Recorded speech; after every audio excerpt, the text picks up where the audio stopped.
Herkese merhaba. Vivenza Geziyor'a hoş geldiniz. Vivenza bugünlerde çok gezemiyor maalesef ama bir planımız var. Yakında haberimiz olacak. Yakında sizi çok güzel yerlere götüreceğiz. Ve şu an gezemiyorken biz de ne yapalım dedik. Hollanda'nın güzide şehirlerini tanıyalım. Aynen öyle. Bugün Rotterdam'dayız. Hoş geldiniz Rotterdam'a ve kanalımıza. Lütfen abone olup beğenmeyi ve eğer bir merakınız varsa onu da yorumlara bırakmayı unutmayınız. Teşekkür ederiz. Evet, şu an Rotterdam'da metrodayız. Böyle gözüküyor metro. Ve arkadaşımızın DJ'lik performansı var. Ona gideceğiz. Bir kaykay mağazasında. Çok merak ediyoruz ortamı aslında. Bir yarım saatte geç kaldık. Arkadaşın Erşen Pınarı değil mi? Arkadaşım Erşen Pınarı değil.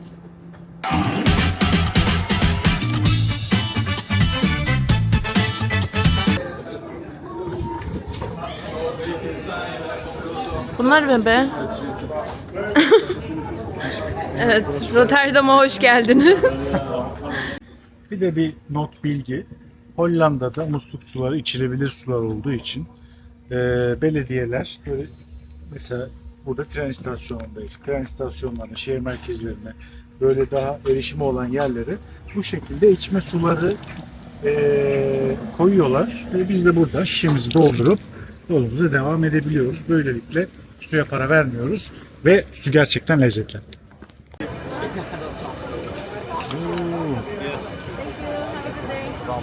Evet, Rotterdam Sentral'de bu sıcakta bedava Fanta verdiler. Reklam değildi. Bizim reklamımız değil. Fanta kendi reklamını yapmış.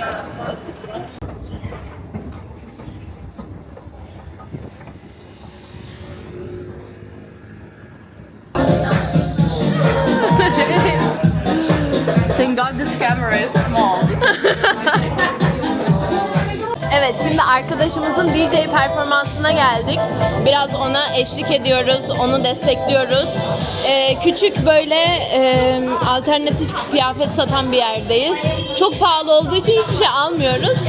Ama fiyatlar genelde bir tişört için falan 40 euro. Bunu da bir söylemiş olalım. Evet. Şimdi arkadaşımızın performansı bir 15-20 dakikaya bitecek. Ondan sonra şehri beraber görelim. A few moments later.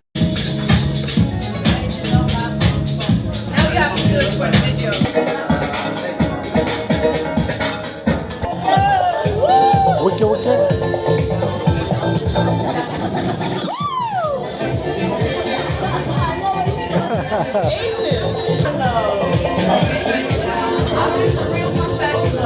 Alışveriş sokağına geldik. Burada büyük bir mağazadan ziyade, büyük bir alışveriş merkezinden ziyade küçük küçük mağazalar var. Ve bulabileceğiniz tüm markaları burada bulabiliyorsunuz aslında. Evet, böyle bir vintage yerine geldik. İkinci el. 2 euro ile 4 euro arasında şeyler satıyor. Bunların hepsi 4 euro. Bunların hepsi 5 euro diyor. Yalan söylüyorlar. Ama her şey çok ucuz. Ve Hollanda'daki bu ikinci el kültürü gerçekten çok yaygın olduğu için kıyafetlerinizi getirebiliyorsunuz böyle yerlere aynı şekilde.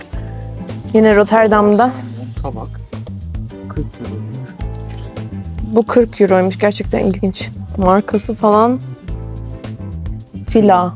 İyi aslında. Yani bundan sıfırını almaya kalksam bunun herhalde minimum 3 katını veririz. Evet, 3 katına değecek bir şey değil ama.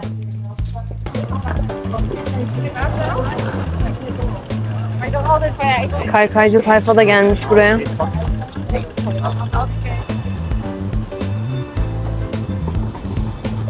Hollanda'nın en büyük ikinci şehrine hoş geldiniz.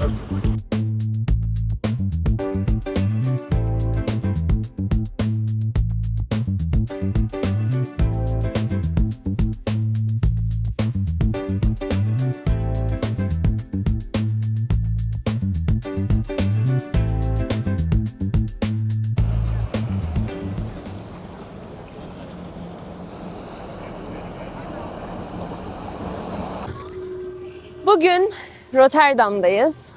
Rotterdam'ın isminin nereden geldiğini kısa bir anlatmak istedik. Orta çağlarda Rotte Nehri'nin buradan geçen bir nehrin üzerine bir baraj, dam, İngilizce'de dam olan bu barajı kuruyorlar.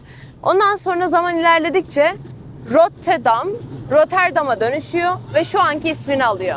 Rotterdam'a hoş geldiniz. Gördüğünüz üzere bu da Rotte Nehri'nin nereden gelip nereden gittiğini gösteriyor ve burada da barajın nerede olduğunu gösteriyor.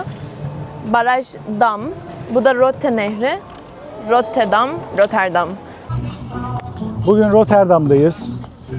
Hollanda deyince insanın aklına genelde bisikletler, dar yollar, eski evler gelir. Fakat Rotterdam bunların hiçbirine benzemiyor. Peki ama neden? Bunu anlamak için önce Rotterdam'ın tarihini anlamamız gerekiyor. Rotterdam 1940'da İkinci Dünya Savaşı'nda Almanlar tarafından çok ağır bir bombardımana maruz kalıyor. Ve şehir neredeyse tamamen yok oluyor. Savaştan sonra 20 yılda bu şehri ayağa kaldırıyorlar ve bütün mimarisini daha modern ve daha fütüristik bir şekilde tasarlıyorlar. Bugün bildiğimiz Rotterdam Avrupa'nın en modern şehirlerinden biri haline geliyor. Ve biz şu an bu modern mimarinin en ikonik yapılarından birinin üzerindeyiz. Erasmus Köprüsü.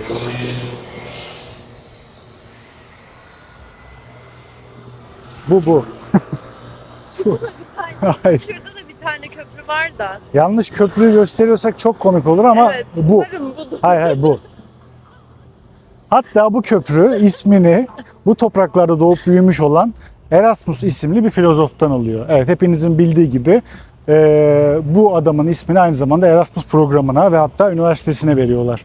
Burada Rotterdam'da bulunan bir üniversite. Gördüğünüz gibi hiç Hollanda'nın yapısına uymayan devasa gökdelenlerin olduğu, büyük yolların olduğu ve hatta bir şehir yapısının olduğu bambaşka bir yer burası. Yani Hollanda'nın geri kalanıyla uzaktan yakından hiçbir alakası yok. Bunu anca gezdiğiniz zaman, bu toprakları görüp kendiniz kıyas yaptığınız zaman farkına varırsınız. Gelip görmenizi tavsiye ederiz.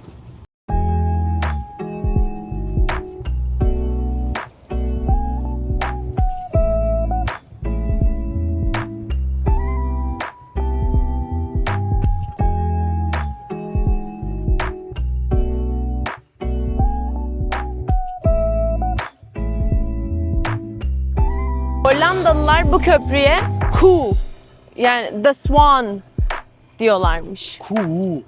Koe. Cool ne ya? Japon gibi. Koe. Bu şeklinden dolayı Hollandalılar bu köprüye Koe gibi bir köprü, yani Koe Köprüsü diyorlarmış. Koe. Sen cool diyemiyor musun? Koe. De bakayım. Koe Köprüsü. Cool köprüsü. Koe Köprüsü. Hayda. Koe Köprüsü. Koe Köprü. Cool. Bozuk bu. Koe Köprüsü. Ne? Koe Köprü. La. Koe. Cool. Koe. Hayda. Kafalar yandı. Çok sıcak. Evet, şimdi tramvaya bindik çünkü aynı yolu tekrardan yürümek istemedik. Çok sıcak. Tramvayla yine geldiğimiz yere dönüyoruz çünkü arkadaşlarımızla buluşacağız. Bir de bu küp evleri görmek istiyoruz, size de göstermek istiyoruz.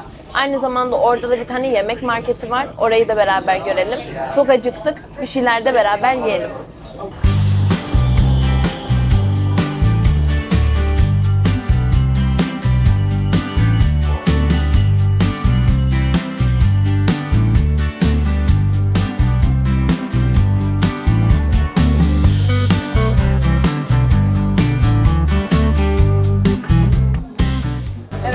Burası benim Hollanda'daki en sevdiğim dükkanlardan bir tanesi. Bu aynı zamanda Danimarka'da da var. Her yerde var neredeyse Avrupa'da. Buranın adı Flying Tiger. Ve yani o kadar tatlı, güzel aksesuarlı ev eşyaları var ki. Mesela bu bir sabunluk ve 4 euro. Bu tamam çirkinmiş ama mesela bu bir tabak. Şurada bir çilekli. Orada da bir çilekli. Her yerde çilek var. Bir dakika önce şuna gitmek istedim. Burada çilekli bir bardak var. Ben çilekleri çok sevdiğim için bunu alacağız. Ve 4 euroymuş. Evet, Bali'den tanıdık gelen bir kokuyu duyunca hemen buraya koştuk. Şimdi bir cinnamon yiyeceğiz. Yani cinnamon roll. İsmi cinnamon buranın.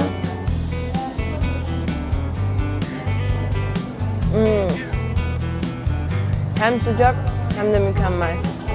Kesinlikle tavsiye ediyoruz. Tabii Hollanda'nın en modern şehri diyoruz ama şehirlerin böyle pislik problemleri de oluyor.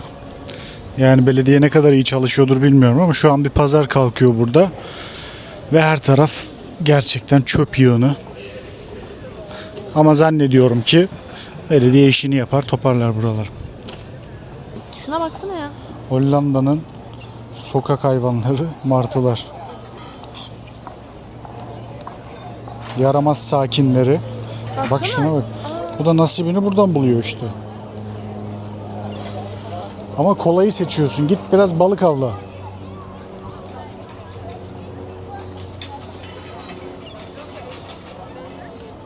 Ha, ayağında palet var senin, palet.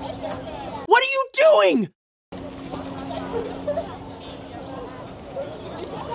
Saatlerdir dolaşıyoruz. Artık biraz enerjimiz de düştü.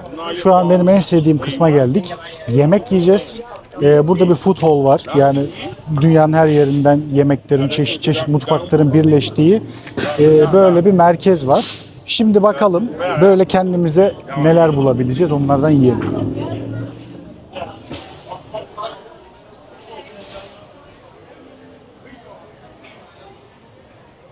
Böyle stand stand ayrılmışlar. Asya mutfağı var, ne bileyim Türk mutfağı var, Arap mutfağı var. Evet, Çin mutfağı, Vietnam mutfağı hepsi var. Burada baharat satıyorlar. Burada da baharat satıyorlar. Ha, burası sanırım Türk yeri, aynı zamanda baklavalar falan var. Evet, çok güzel kapalı çarşı kokuyor adeta.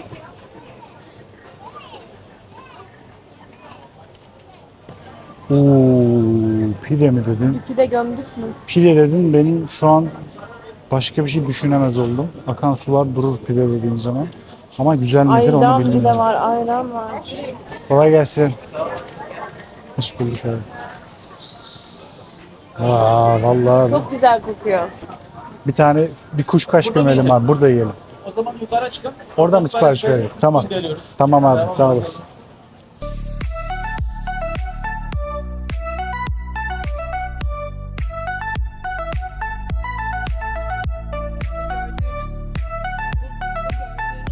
Pidemizi gömdük ama kesmedi. Şimdi sırada yeni bir lezzet arayışındayız ama bilmiyorum ne olacak, bir fikrim yok.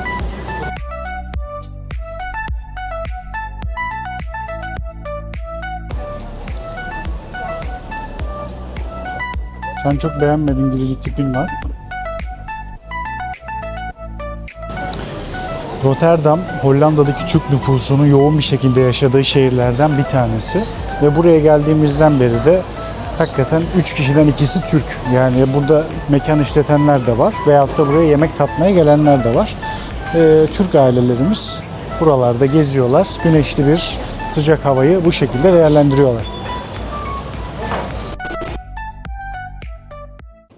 Rotterdam'ın bir diğer ikonik yapısı olan Cubic Houses, yani küp evler çok meşhur bir turist noktası aynı zamanda. İnsanlar bu evleri görmeye geliyor. Hatta bazı evlerin içine çıkıp belli bir ücret karşılığı çıkabiliyorsunuz. Hatta şu ev satılmış ilana göre. Yani böyle bir evde ancak turistik bir şekilde kullanılabilir gibi geliyor ama aslında insanlar burada yaşıyor. Kiralayıp oturuyorlar. Ve çok garip gerçekten, nasıl bir mimari aklım almadı. Hiç estetik durduğunu da söyleyemeyeceğim. Çünkü bence rahatsız edici duruyor biraz. Ama Rotterdam'ın ne olursa olsun en ikonik yapılarından birisi haline gelmiş durumda.